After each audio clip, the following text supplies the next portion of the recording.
hii dharau. Mtaani unakujaje? Ukiangalia mchezo pengine wachezaji wamekosea wapi? Kipindi cha kwanza timu imecheza vizuri.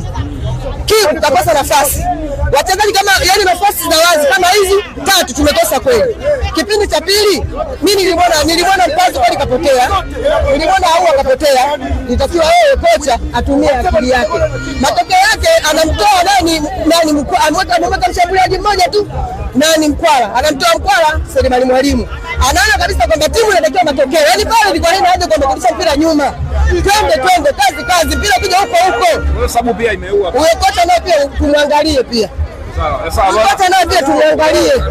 Ya kusema kusubiria tunasubiria na tasiri ndio kufungwa tu. Mbaya zaidi anatufunga mbele mtani wetu ambaye tunapambana naye. Umenielewa? Mara sisi tunafunga. Bahati mbaya. Kweli kaka.